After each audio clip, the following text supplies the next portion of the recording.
This week on Monero Talk is sponsored by Cake Wallet. Store, send, receive, and exchange your Monero safely on your iOS and Android too. Cake Wallet is open source, and you always control your own keys and seed. And by xmr.to. Anonymously exchange your Monero into Bitcoin and seamlessly send Monero to any Bitcoin address. Go to xmr.to or use it right in your Cake Wallet. Cake Wallet and xmr.to are trusted and verified by the Monero community. Monero Talk is also made possible from contributions by viewers and listeners like you.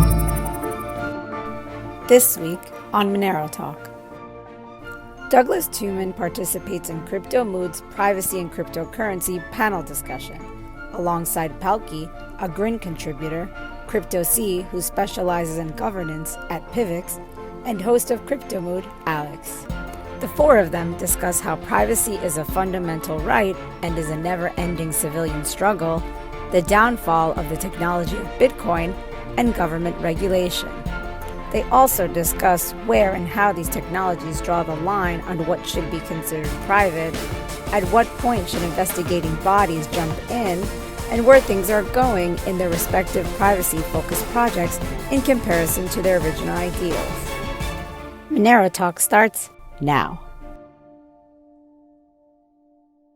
First, a quick update on Doug's run for U.S. Congress. An independent pollster is saying that Doug is only a few points behind. With your support, we can close the gap and put a true cryptocurrency advocate in Congress. Please consider donating by check, credit card, Venmo, PayPal, or cryptocurrency at douglastuman.com. A donation of any size will greatly help us scale up our grassroots campaign and cause one of the biggest underdog victories in all of the U.S. congressional races. Monero Talk really starts now. My name is Aleks, and today I will be your host. We're going to be talking about privacy coins and the trends around the industry, specifically concerning privacy. Now, in front of me here are some specialists in the area, and because it's a privacy meetup, I don't know anything about them. So I'll just allow them to introduce themselves. And I would just suggest anybody who feels ready to jump in, and then we'll just follow up on that. Anybody who wants to go ahead and be the first one. Maybe you're muted, John. Yeah, there you go. So I'm a Grin contributor. I hope you know what Grin is, but it's a privacy coin. We'll talk about it more later.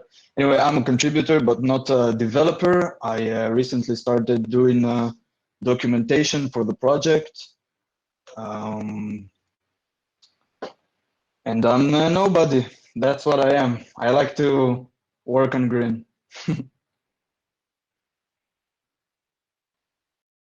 Thank you, John. Who's next? I'll jump in. Yeah, sorry, I just wanted to mention, I'm not John, my name is Paouky. That's how people know me in the Grin community. Good to know, thank you. Nice to meet you, Paouky. My name is Doug Tuman. I'm the host of Monero Talk. So I'm a Monero enthusiast. I've been involved in Monero for, well, I guess I won't tell you guys, right? That would be against the ethos of Monero. But it started off as a Bitcoin guy. I'm not a super old school Bitcoin guy. I got involved in like late 2013. Went down the Bitcoin rabbit hole, and I saw Bitcoin's lack of privacy as being a vital flaw, and I fell in love with Monero and been following it ever since. My day job is completely unrelated to crypto. I'm the commissioner of engineering for the town of Hempstead. It's a very large municipality. It's it's the largest town in the United States of America. And then I'm running for U.S. Congress in New York, in New York's 4th congressional district. Monero is not a major discussion point. Most of my constituents don't really care about crypto, but on a national level, it's certainly a major concern of mine. And in real brief, I integrated into my platform as saying, I see Monero as the tool that will preserve our liberties in the digital age. So that's my quick intro there. Thank you, Douglas. And our last guest, it's your turn. Hello, I'm Cryptosi. I work with PIVX. I generally specialize in governance. I'm not a developer also, but I do like to boss developers around and get on their nerves, which is great fun. PIVX is obviously a privacy project. We've been around for a while. I've personally been in crypto about as long as our friend from Monero, late 2012. I had a strange route into privacy actually, whereby I first initially got into Bitcoin and I didn't really see there was any governance there. So I was kind of worried about how the direction goes. This was kind of pre the whole scaling debate and the big blocks and little blocks. Then I went into Dash, which was also a privacy coin, but I went there for the master nodes and the governance and the budget. Dash made a pivot. They pivoted away from privacy towards usability. I think they probably made the right choice. I think they made it possibly in the wrong way. And that's when I got involved with PIVX. And our main focus is to keep hold of privacy, not just to have it and then pivot away. But yeah, that's me. I'm Cryptosi, and I guess we'll speak more about PIVX later. Thank you for jumping in. Well, today's talk is going to be an interesting one. I'm definitely sure in that. We have people who have been in the industry for quite a while, and of course, maybe have started off like many of us as a Bitcoin enthusiast, but have seen the downfalls of the technology and have pivoted to something else as a result. We're also noticing that a lot of corporations around the world right now are jumping into the financial sphere, proving that those organizations are just looking for as many tools as possible to grab your personal information and just have every data point possible and know something about you. Now, living in a world where we know privacy is a fundamental right, but at the same time, we see regulation completely going against that. How do we feel going forward from here? We want privacy, and many people could agree with us publicly or not publicly. We know that it's a right, but then we see regulations going in the direction that's not the one that protects these rights. How do you guys feel about how currently the situation is developing around privacy coins? Paouky would like maybe to jump in, or? Yeah, so in my opinion, privacy is a never-ending struggle. We had cash for a long time. It's becoming now irrelevant as more of the world is going online. And it just, privacy, it never will be in the interest of the big institutions. And it's sort of like this, one of these civil struggles. We always have to be on the edge of your toes to keep it going. That's what I think. And I think Bitcoin and Ethereum, they are not going there, and they will never be. And we need to keep on our toes in some other ways, which will become increasingly relevant as cash becomes irrelevant and as the transparent properties of these blockchains are more used and are more abused by governments and by individuals and businesses, and they will be more abused as time goes, and we need to be ready for that. That's what I think. Anybody else wants to jump in here with their view of where things are going and compared to where we want them?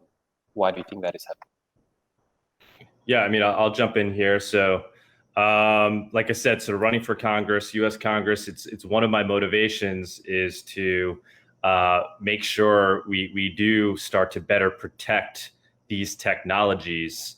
Ultimately, I'm a cypherpunk, I guess you'd say, at heart, or a crypto anarchist.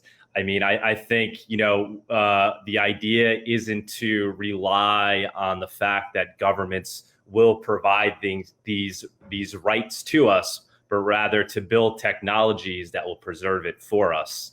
And so that's why I'm a big Monero advocate. I know, Grin, I'm sure has, a similar ethos and agenda, but the idea is that the technology itself will be able to sustain itself. And it's not about governments allowing people to use these things. It's about these technologies being unstoppable. And ultimately, then I think the question becomes whether or not you think that's a good thing. And obviously I do. I mean, I think at a very basic level, it comes down, do you think there's more, good in the world than evil, right? I mean, that's why the internet itself leads to good things overall, not bad things, right? It's this technology that improves people's ability to communicate in ways never imagined. It kind of democratizes a lot of things, but ultimately, because people are generally good, it leads to good things. So I think it's important for us to currently try to put protections in to allow these technologies to continue to flourish. That's why, like I said, it's one of the reasons why I'm running. You don't really hear people talking about it on the floor of Congress at all yet. They're talking about Bitcoin, but then the default always becomes, well, don't worry about Bitcoin. Ultimately, it's traceable. So like when the hard questions are asked on the floor of Congress, well, what are we going to do if terrorists use it? Oh, don't worry, it's completely traceable. We'll find those terrorists. Nobody's really talking about the technologies like Monero and Grin, where the hard questions need to be answered. And I do think the answer then wouldn't be, don't worry, it's traceable. It's be, well, let's not worry about it because this technology is fundamentally important. And we need these technologies to preserve our privacy. And more so, I think ultimately what it's preserving, like I said before, is our liberty and our individuality. I think that's what it really boils down to. We're heading in a direction where, like you said, all this technology is so easily surveilled, and we have these siren servers like Google and Facebook that are collecting all our information. And ultimately, what that's going to lead to, if we don't somehow thwart it, is big government and big corporations eating away at us as individuals, now not allowing us to be, our own free-willed people. So it's a really dangerous road that we're going down, and that's why I'm an advocate for things like Monero and crypto. And I ultimately don't think it's about worrying about the regulation so much, but making sure that these technologies are built in a way that they can't be stopped. I couldn't really agree more, to be honest with you. I think for me, with privacy and how things are developing now, it's a question of not only acknowledging that we're in the phase now where there is an open and pretty obvious attack on privacy projects. I think it's more about realizing how the attacks are forming and how they're coming against us, and how we're going to be able to pivot in a way that we can keep these projects alive and keep on expanding upon them, improving upon them, and having better iterations. One of the ways in which privacy does get attacked is through centralized bottlenecks, like exchanges, for example. I guess I'm not sure about Grin. I know for a fact PIVX, we've been held back as far as exchanges go, as long as I've been with the project. The same would go for Monero. So what we end up doing, I'm not sure if our friend from Monero is aware of this, but I'm also a contributor to another project called Meros. And what they've done recently is they've produced a piece of software called ASMR, which allows atomic swaps with Meros. Now, I think it's through these types of synergies where people within the industry work together and not only have, say, a champion of a particular project. For example, I also own Monero. I also own Zcoin. I'm very bullish on Zcoin. I'm very bullish on Zcash. It's that we all work together and we realize that we're going to have to, at some point and in some ways, kind of put our tribalism maybe a little bit to the side, where other areas of crypto don't have to. The guys in DeFi, they don't really have to worry about that because they're not being attacked in the ways we are. So if we can get things like atomic swaps so that we don't have to rely on exchanges, if we can make sure that we are using maybe not all the same protocols, but if we're using similar protocols and we're making sure that our developers are up to scratch with using the protocols, and the cryptographers are looking at the cryptography. I think that the attacks are not so much not so critical as they would be, and they won't finish us off. I also think, going back to what I said originally about my transition into privacy projects through Dash, is that for our projects, it will always be easy for us to be ushered down another road. Like the hopefully soon to be congressman said, if when the question is asked, what they will say is, well, why don't you just put the privacy down? Why don't you do something else? And I think it's important that we don't. PIVX itself, we have a manifesto, and the first line of the manifesto is that privacy is a non-negotiable right. We deliberately didn't add human to that. We didn't say it was a human right, because we didn't want it to be something which can be argued away at a political level, because to us, it transcends politics. It transcends all of that. It's a question of, it's my right to interact with another person, and I could care less. And that's how it feels for me personally. I get it will be different for people around the world, but in the UK, where we have the Snoopers Charter, we have 1,000,001 surveillance cameras on every single corner. It really is something that I feel that we have to stay very stubborn on. We have to make sure that we keep our privacy and we keep on building. Thank you all for these insightful comments. I honestly can't agree more. And even if we look at examples currently in the political world of tools such as the dollar being used against other governments, right? So there's a financial instrument being used to block actual development of a country, or the potential of that country to negotiate and trade with other countries. I see like the privacy regulations coming in are kind of doing that on an individual level. So they would not allow you to have your own, personal development path, that you don't necessarily need to communicate to others and record somewhere else for everybody to know what you're doing, right? So it's kind of also government perhaps going in a direction of having the tool to control you specifically, for you not to be able to spend on specific things, just preventing you from going to certain areas of even like cities. Imagine like being blocked to such an extent that your wallet is not usable in certain geographies, even to that far. I just see it going in such a direction, and because of that, I believe there needs to be protection, and there needs to be some kind of mechanisms. And where do you guys draw the line between what should be privacy, what should be identity protection, and at what point crime investigating bodies should jump in and flag things happening? So when does this pattern of suspicious transactions or a certain value threshold reached, so a certain $1,000, $10,000, when do you think there should be triggers that actually come in place to check, wait, is this money laundering? Is this paying for human trafficking? Is there a line where you think, okay, until this line, we can keep everything absolutely private, no one should dig in, but above a certain threshold, it should become public, or everything should be absolutely private? What do you guys think? So probably no congressman on the floor of the Senate or the House of Representatives will agree with me here, perhaps besides our friend here who will soon join them.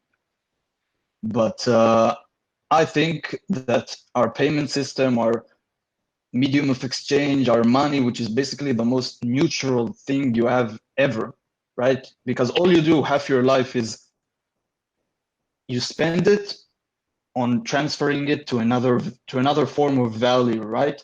That form of that system has to be completely neutral. And I believe that what you say is doesn't have a place at all. Doesn't matter if it's $10,000 or $1 million.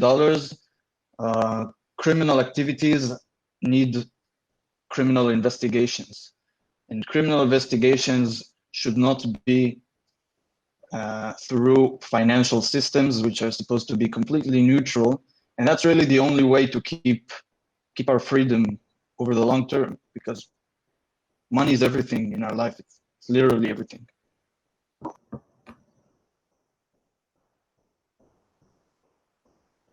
Yeah, I mean, philosophically, I would tend to, I agree with that. I think money is speech. I think Monero is free speech money. I see it's really just it's a communication protocol, really, and it's being used for transferring value. And it's really kind of the most important form of speech that you need to protect. I mean, where you put your money is where you really put your power and your influence. It's even more vital than words themselves, right? So it's essential that this technology exists for people to freely be able to choose how they essentially influence the things around them, right? I mean, it's I see it as speech and thought itself, right? So money is just kind of the way we're currently doing it in society. So traditionally, it's with cash and further back with gold, there really weren't any easy means of tracing it. These rules that governments put in place for wanting to know how much money, at certain thresholds. I don't know. I mean, it's once again, I think that the goal here should be building a technology where that kind of becomes moot. And I think that's what crypto is doing. And then we just have to talk about why overall that's going to lead to better things. I think, if we have the seamless system of where essentially value can flow throughout the globe seamlessly without any friction, it's gonna overall, once again, I think I'm 100% confident it's gonna lead to a more beautiful world, not something that we have to fear. And I think wanting to put controls in place isn't about wanting to help people or save people. It's about just that, wanting to control. So once again, I think it's really about the technology itself being built in a way where those things kind of become moot. That's my response to that. Okay, I agree with both of you guys. However, and this has always kind of troubled me. All right, so I'll give you another anecdote. Is there's another privacy project, a great privacy project called Particle. I guess there'll be some Monero guys and Particle guys. They're kind of cut from the same cloth, old school kind of real retro crypto guys. And at PIVX, we had an alliance with them, and we spoke about they built an online marketplace, and the online marketplace was something like Open Bazaar, but kind of built on blockchain and all open source. Anyone can trade there, and in reality, it was the next step from dark web. And and this is just a fact, there are some things on dark web that even privacy advocates do not want to allow. There's exploitation of certain people, certain groups. There'll be exploitation of children and those sorts of things. Our technology will enable that. It will not only enable it, but it will protect those sorts of behaviors and those sorts of actions. It will give people who want to do those things the financial safety to do it. Now, unfortunately, I feel that, well, unfortunately, I shouldn't say unfortunately, currently, we're at a stage now where privacy has really taken a massive leap. In the last 6 to 12 months, it's taken a massive leap. So we're looking at real technology that we can use on our mobile phones, real technology with proof sizes small enough that we can get it done on our mobile phones with devices as weak as a Raspberry Pi. So it's available now. It's a real thing. We're going to at some point have to ask ourselves how we start to police things if we don't only police them financially. And I've got no real problem asking the question. The only problem is I don't think any of us are really in a position to provide the answers. And I think that's something that we really have to start taking seriously. It's all well and good looking towards the utopian aspect and saying, okay, well, everyone will have their sovereignty and everyone can do whatever they want to do. But what if one person uses their sovereignty to go and abuse another? And that's something, I think that's a question that we have to start asking ourselves. If not now, in the next 6 to 12 months, because honestly, gentlemen, we are there now. Like we're at that point. So for me, that's kind of how I feel on the criminal aspect. I think it's something that we need to start taking seriously, because none of us wants to build this thing. And this is the conversation I had with the guys at Particle. I said, you've got to build this marketplace, and it's one thing to say we want to have it completely uncensored, but when these things start going on and we can't censor them, then what? Are we going to say we built a marketplace for people to go and do these things, and we stand by the marketplace because we want sovereignty?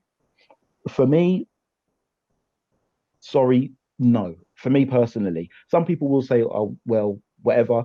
The real question is, are we ready to ask ourselves those serious questions? And who do we involve in those questions? Because we have to bring in people from outside of our sphere. Because all three of us would have said, no, there is no limit. Privacy is privacy. Go away. It's my own business. But at some point, we have to bring in the outsiders, and we have to have this discussion. And I think it will be a very difficult discussion, especially for us. Yeah, I mean, I just want to clarify. So obviously, I do think we need to rely on police work, right? So I mean, it's the way it's always traditionally been done.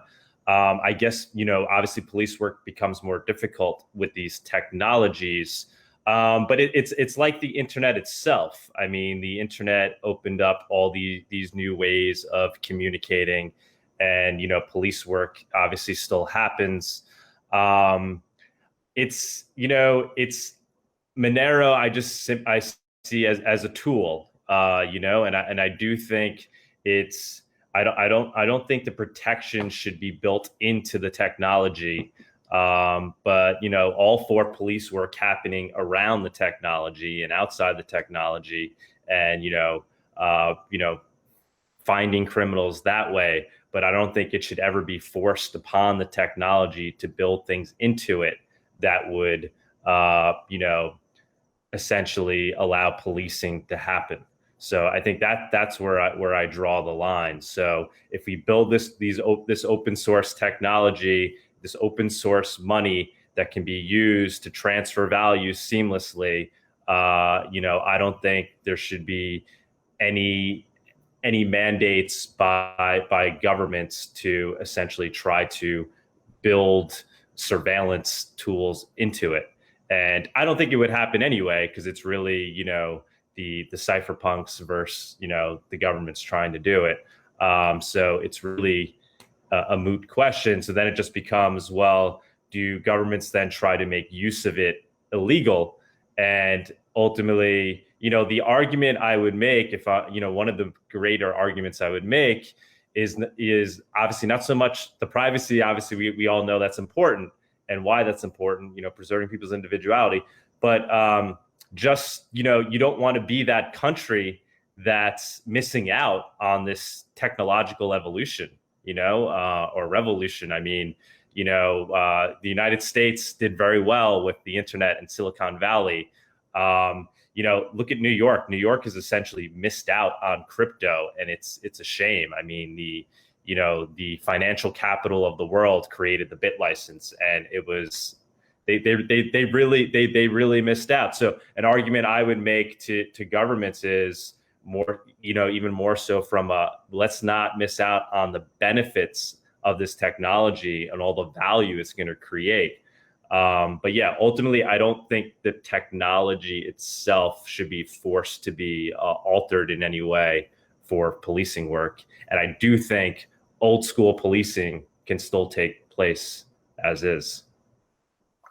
Would you guys agree that in such a case, like blockchain forensics firms that are analyzing and trying to find out who's the person behind transactions, do you think this type of companies, should they exist?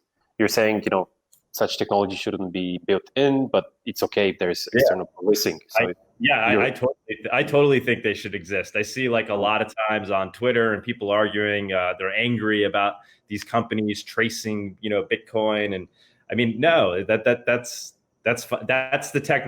Bitcoin was built the way it's built. If it doesn't want to be traced, then it needs to become something else.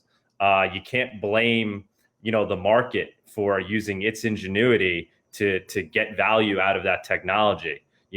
These companies exist because of capitalism, right? It makes sense for them to exist, or being whatever it is, being funded by banks, by government, to go build these tools to go trace. And we're seeing the same kind of thing happen with other coins, even with Monero. I don't know, CipherTrace. I don't know if you guys heard of that. That's a tool that recently was built, and supposedly it can be used to somehow trace Monero, not definitively, but probabilistically. And, and it's not really clear on how well it's doing it, but all for the fact that it exists. I'm not like, oh no, how dare they do that? That's how these technologies improve. And because Monero is open source and is always open to improving, it's going to continue to pivot and iterate so that it can be protected from these outside forces. But yeah, me personally, I'm totally fine with those companies existing.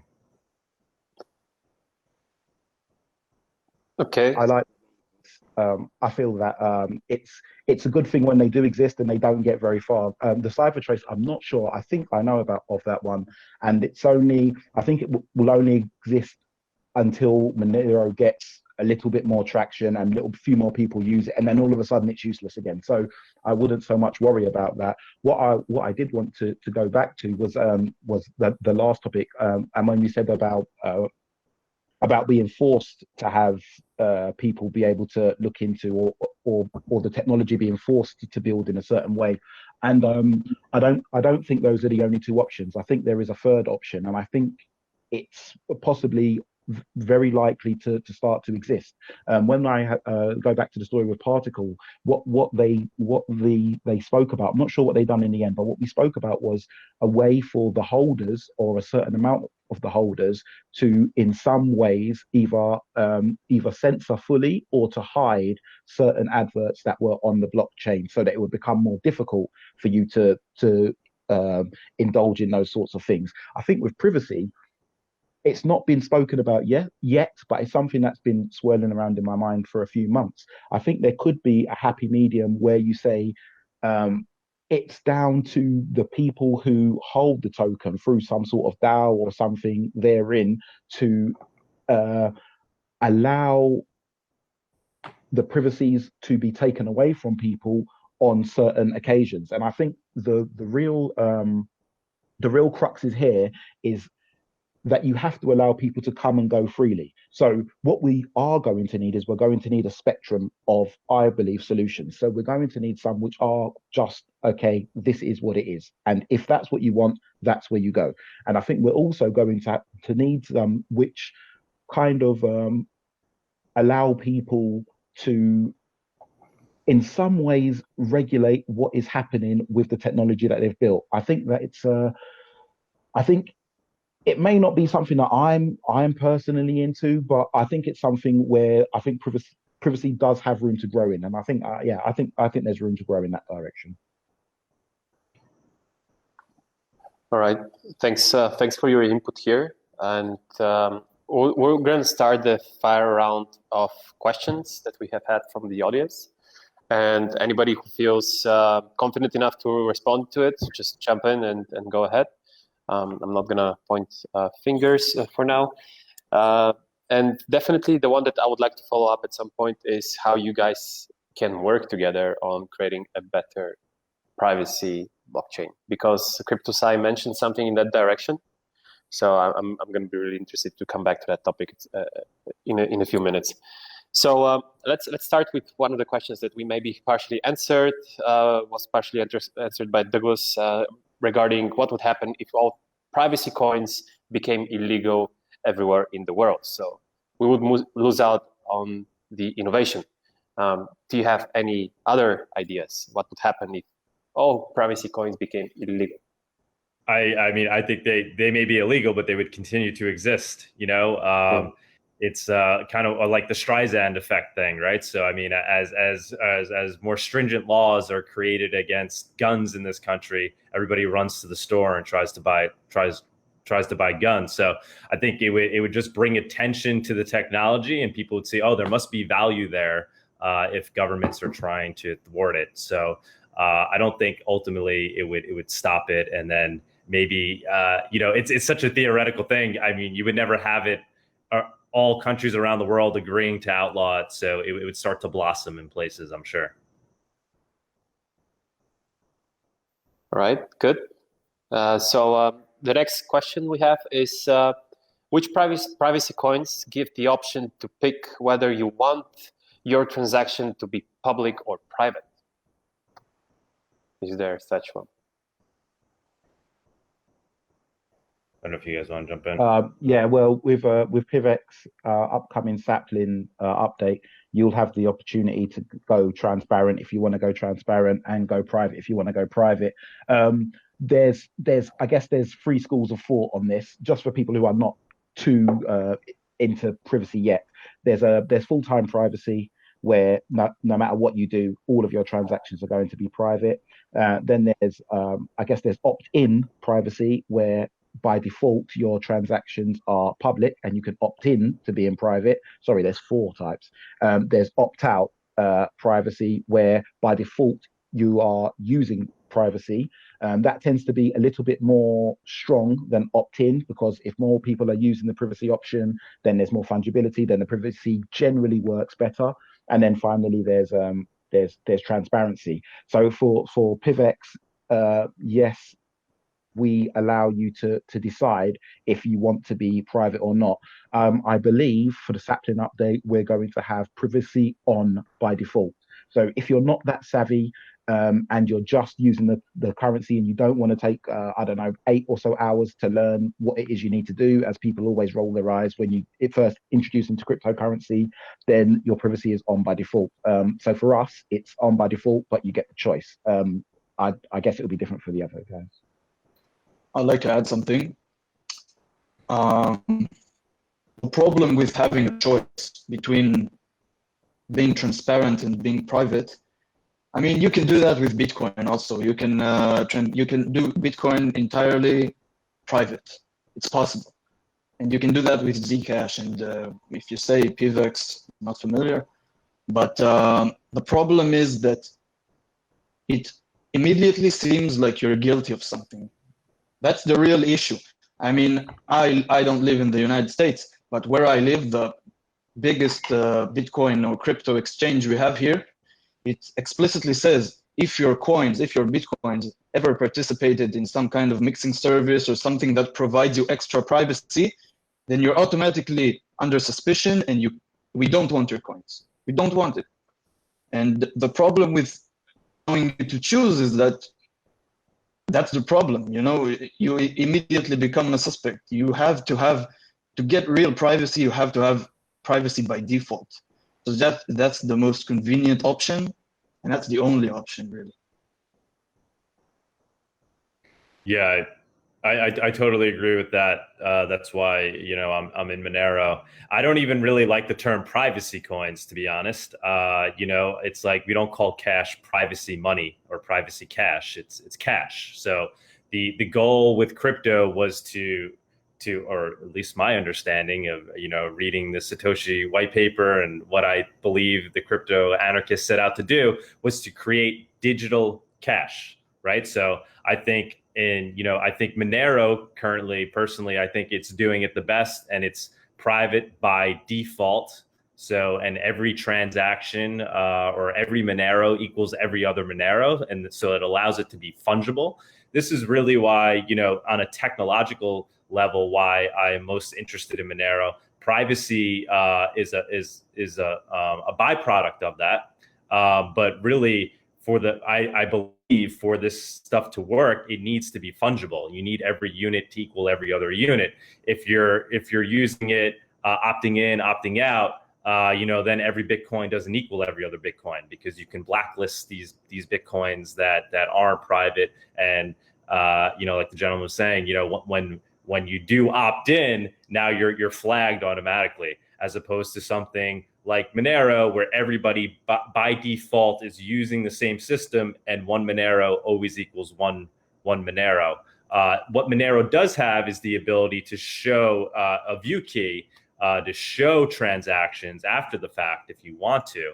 And I think this goes back to the question of, being concerned about, crimes that may take place and how our government's going to deal with them. Well, good old police work will still exist. We have the Fourth Amendment. You got to go get a warrant then. If you think somebody did some crime and they use Monero to do it, the government's got to go get a warrant, and they'll say, hey, all right, we want to go see your view key, we want to go see your Monero, just like So I think all those things can still work while having a coin that is private by default.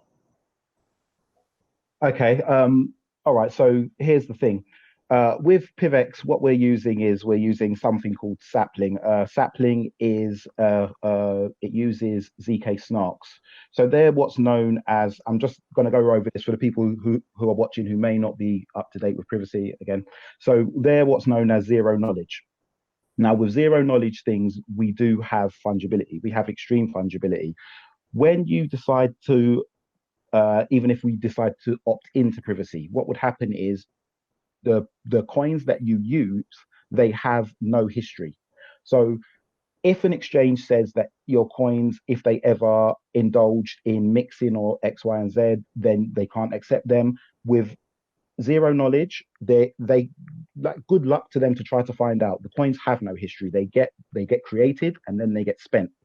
I think, or I do agree that fungibility is everything. But the thing is that when you're dealing with something like zero knowledge, it's the best realistic, well, to me anyway, it's probably the best way to create fungibility. So what we're doing is we're not mixing all the coins together and then hoping that someone doesn't unmix them, or we're not putting them into a group and then hoping that in 5 to 10 years time people can't break that group. It's zero knowledge. So effectively, at the point when you make that spend, the connection between you and your history and where that money came from and where it went, or all the dirty things that it could have done in its past, or all the clean things it could have done in its past, the gifts you could have bought your wife, the gifts you could have bought your neighbor's wife, all of that is all gone. So we do definitely have that fungibility, and that's not something that is critically broken by giving people the choice. It's not critically broken by that. So I think in that sense, we're possibly being a little too extreme. Of course, I will say, and everybody knows, and for the people who are watching, it is important that if you do have a privacy project, that the vast majority of the people that are on your project use the privacy.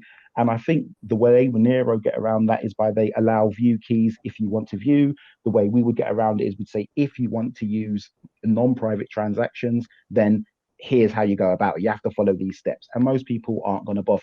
And also, you have to make sure that the private transactions are not more expensive than the public transactions in terms of processing time, processing power, and cost. So those are other things that we also need to consider. But purely on a fungibility scale, you don't have to be completely extreme with it so that it works at all. There is a happy medium, and we're proof of that. Great, thank you. So just before we jump into the last couple of questions, which I feel we've already covered a bit and seem like a good topic to continue with, I would just like to remind the audience to check out the Play Store and iOS stores for the CryptoMood app, as well as go on cryptomood.com and check out our products there.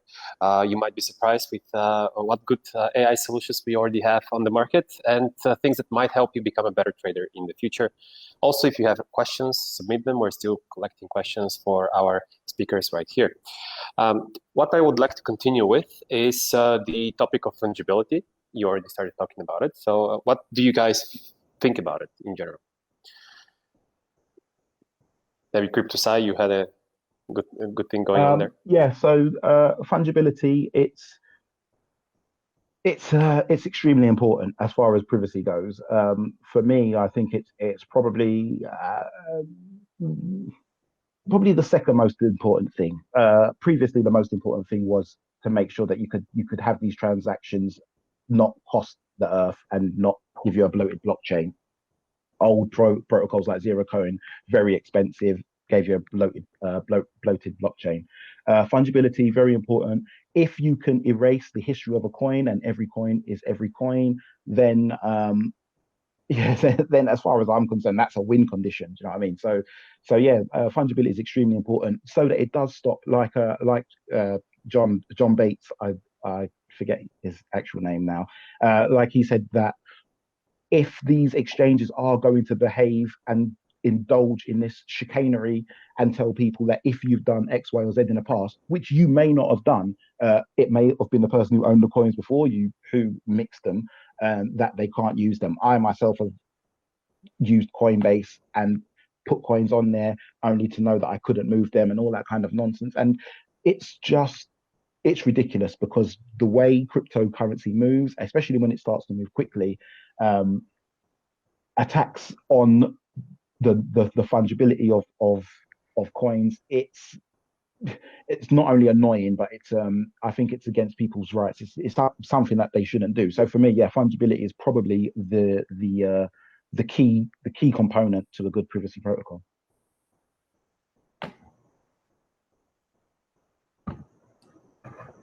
All right, thanks for your input there. Let's cover the other two questions.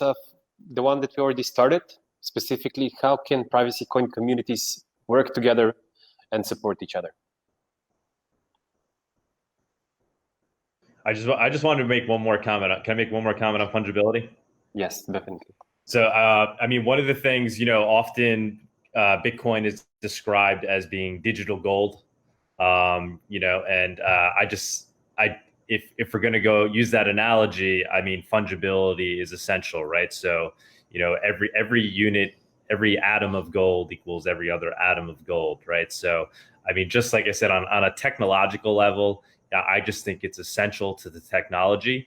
And it's not about worrying whether or not, outside companies start to eat away at the fungibility. I think it needs to be built into the core protocol level, and every unit needs to equal every other unit.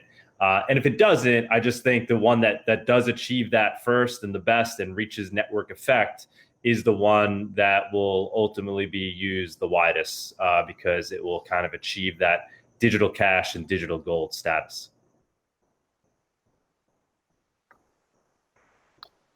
Thanks for your input, Douglas. Maybe Paouky can answer the next question, which was regarding how can privacy coin communities work better together and support each other as well. Right. I'll take that question, twist it a little bit, because it's something I want to talk about, and it relates. Okay, I think that all of the privacy cryptos communities, the best thing they can do right now is to survive. Okay, just stay alive, survive, because this is not our time to shine. Right now we're building, we're trying, we're experimenting. It's not our spotlight. And I'll tell you a little, not my theory, but I really like it. It's actually some guy named Brandon Arvanahi, I believe, from Layer 1 Capital. He published, Layer 1, sorry. He published a really great article called How Decentralization Dies, the Killer Concessions. I'm in love with that, with his theory. Basically, our whole decentralization movement, basically starting with Bitcoin and now crypto, which just keeps growing, is a result of a very old-fashioned system of money. And it's like what the internet allows for.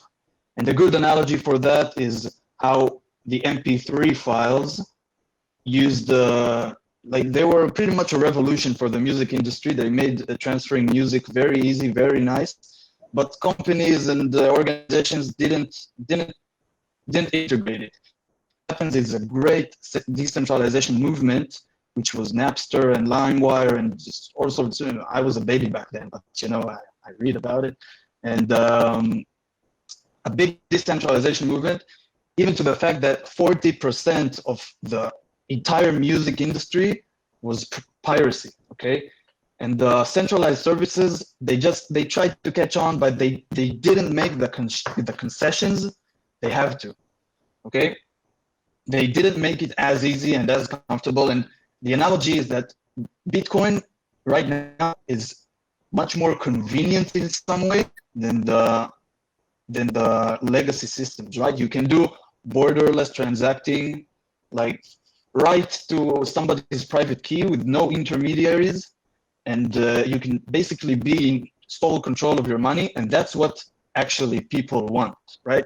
Nobody actually wants privacy and censorship resistance. People don't care about that. Usually it's in the fringes, right? And once the organizations and the centralized powers get to see how they lose power, how they lose control, that's when they make what he calls the killer concessions, right? That's when iTunes came up with the really nice, the cheap way to get songs, or when Spotify came with their freemium model, which only then the piracy movement died down because it was just not convenient enough. It stopped being convenient compared to the centralized services. And I think I'm talking a bit too much here, but I think what Bitcoin is this decentralization movement, which will, when it will reach its peak and its power and like take away a lot of the control of the legacy systems, that's when they'll make their concessions. That's when we will return back to centralized systems. But there's a big but here. We will never see from them concessions about censorship resistance and privacy, which go hand in hand, right? And that's where we need to shine, I think, once the powers make concessions, and basically they will give the mainstream all that it wants. It will be all that it wants, basically. Most people will use that. They don't need the trouble of Bitcoin and whatever, but they will never get privacy and they will never get real censorship resistance. And that's why we privacy coins are here. And we need to see that we get to that stage and we actually provide the fringe parts of society, hopefully not so fringe by then, but fringe sides of the society that actually really want privacy and censorship resistance and provide them to that. That was really long answer, sorry. Yeah, I appreciate that answer. Yeah, that I agree. I've not actually heard that before, but that's actually quite true, and I do think along those lines. To answer the question about how privacy projects can work together, I think first and foremost, the first thing that people have to do when they're within their privacy projects is to venture out. And I think that's the single most difficult thing for somebody who's emotionally invested within a cryptocurrency to do. There are so many people who know so much about their crypto. You know what I mean? So, for example, for me personally, I have to push myself to take time to go and say, okay, what is Monero? What are these guys doing?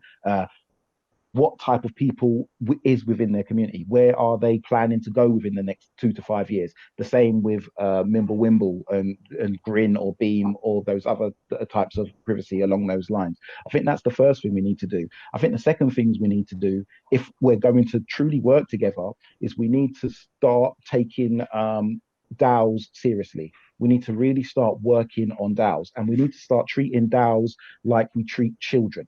So, for example, the oldest DAO, to my knowledge, real DAO, is Dash. Dash is maybe 7 years old, and it's not setting the world on fire, but not very many 7-year-olds have. So it's still a baby. It's still very much centralized. It still needs that crutch to help it move. Similar with PIVX, we're a DAO, but we're young. What we have is a protocol which I put in place. It's not actually a technical protocol. It's a social protocol called our Alliances protocol. What it does is it allows, in a decentralized way, our project to work with any other projects. And that's how we came to be in an alliance with Particle, another privacy project, which actually uses Ring CT, same as Monero. So I think those types of things we have to do. We have to individually, we have to start to go out and we have to start to meet other people. I would love if these two gentlemen came to the PIVX Discord and hung around for a little while and started to get to know the project and see how we could work together, try to pick the good things that we've done, and we vice versa will pick the good things that they've done. During the time we've had this Alliances project, our own project has gotten so much stronger in so many areas, so much stronger in so many areas. So I think that working together is not only a technological thing, which I will actually get to, so this is going to be a long answer, probably as long as Paouky's, but also a social thing as well. I think it's very important. For example, Monero, I know for a fact to be very North American heavy, very, very North American heavy. And North America has a completely different attitude towards crypto than South America, for example. One of our developers, a guy named Furzy, he's from South America. We were speaking once face to face, and I happened to use the word liberty. And the look on his face was completely different to how the look on another person from London's face would be if I said liberty. To us, who really cares? Like, we haven't really had situations where we've really felt our liberty has been taken away from us in such a way as the South Americans have. So I think that's the type of social benefits you get from venturing outside, and then you don't have such an echo chamber. On a technological level, it's also interesting and important that we work together, because there are such things as exploits. Monero's had them, PIVX has had them. I'm not sure if Mimblewimble has had them yet. They should have by now, and if they haven't yet, they're still young. You'll get your chance, you'll have them. When these occur, it's important, and generally it's observed, that you have responsible disclosure, that you make sure that you're not just saying, okay, this is going on, it's a free-for-all, let these people go and do what they want and crash your networks. Also, with regards to privacy and protocols, it's important that for my personal belief, and for PIVX is the reason why we chose Sapling, is that you don't just go off on your own for the sake of going off on your own. We could have decided to make our own protocol from scratch, do the cryptography ourselves, release it, and then hope it survived for 2 years. Instead, what we've done is we took what the ElectTuman company, the guys at Zcash had done, and we've built it and modified it to work with our proof of stake protocol. I think that type of working together, it yields really, really strong crypto projects that can't be broken overnight. Not to say that they can't be broken, everything that man makes, man can break, but just to say that on a technological level, it's extremely important, because projects that work with other projects, generally, they get the synergy of 2 + 2 = 5. So yes, it's extremely important. And I think that we need to, all of our projects need to work more on DAOs, so that it's not just the guys at the top, the early adopters, generally always male, generally always 30+, generally always got a certain kind of financial status, generally all in a certain part of the developed world. It's no good us being the ones who are the only people who can make the decision. It needs to be down to the people who are actually using the coin, owning the coin, and who come into the coin. Otherwise, we can't build something for the world. I can't be headstrong enough to think that some guy from London can know what everybody in all 4 corners of the world wants. So yeah, I tried to get through that as quickly as possible, and I'm sure I missed some bits out. But yeah, that's how important I think working together is. Yeah, I just see it as the pursuit for creating digital cash, and it's kind of like an arms race. I know that's Monero, the Monero ecosystem. I know that's what they're trying to achieve, and I don't think it's so much working together. I think the competition is good. I think it's more so about the competition. I think that's what's going to lead to the best product. I don't think we need people being toxic towards each other. That's not helping anything. But obviously the competition is great, and that's what we're seeing. And we have all these little projects that are trying to test out little iterations of things. And I think the best ones are ultimately going to rise to the top. The ones that, in my opinion, the ones that most truly mimic digital cash is going to be one of them. I mean, there'll be a few other use cases. And yeah, I don't think it's so much about working together. I think it's about if you think Monero is the one, go work on Monero. If you think it's PIVX, go work on that. Obviously, if you're smart, you'll keep an eye on the other ones, right? So Monero is, kind of prides itself in being a community that's always looking at its own technology and questioning it.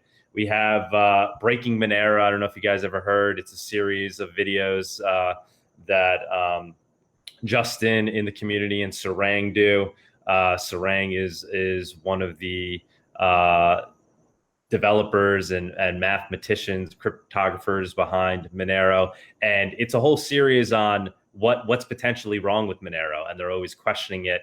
And then there's skepticism, I think Skepticism Sundays on Monero. So the community has built into its culture, let's not assume that we are the best, unlike something like Bitcoin that's already like put the flag in and said, we're digital gold. It's always questioning and kind of trying to take a scientific approach. Obviously, there's those that are entrenched. I try to be as biased as possible, but I'll admit it. I'm human, right? So, so I guess my answer is I think the competition's it's great. It's more about competition, cooperation, trying to get the crypto community coins to cooperate. I don't think it's really so much about that. It's may the best projects win. And if you want to just go care about your own project and not look at anything else, it's probably going to end up being to your own detriment. So yeah, I would just say competition's good, and it's very pure in crypto. I mean, it's unlike any other technology I think we've seen. I mean, there's new ones popping up all the time, and I think it's great. And I think things are going to naturally weed themselves out, and I'm all for the competition. Awesome. Thanks for all the input, guys. Thank you for participating today. This would be basically our last words. And I believe it was a nice conversation. We're getting feedback from the audience that they enjoyed this, especially the last few discussions that we just had. So this would be everything. Thanks again for your input. To everyone still watching, check us out on social media and come to our website, check the products. And don't forget, next week, CryptoMood is organizing the DeFi panel. So look forward to getting more details about that. Thank you for all your contributions, guest speakers, and for actually the prize for the best question. We're going to announce that on social media right after we wrap up this session. And thanks to the audience for submitting the great questions. This was it, and have a good evening, day, and wherever you are around the world. Bye-bye. See you guys. Been a pleasure. Thank you. Thank you for joining us on this week's episode. We release new episodes every week. You can find and subscribe to the show on iTunes, Spotify, Stitcher, Google Play, YouTube, or wherever you listen to podcasts. And if you have an Alexa device, you can tell it to listen to the latest episode of the Monero Talk podcast. Go to monerotalk.live/subscribe for a full list of places where you can watch and listen. If you want to interact with us, guests, or other podcast listeners, you can follow us on Twitter. And please leave us a review on iTunes. It helps people find the show, and we are always happy to read them. So thanks so much, and we look forward to being back next week.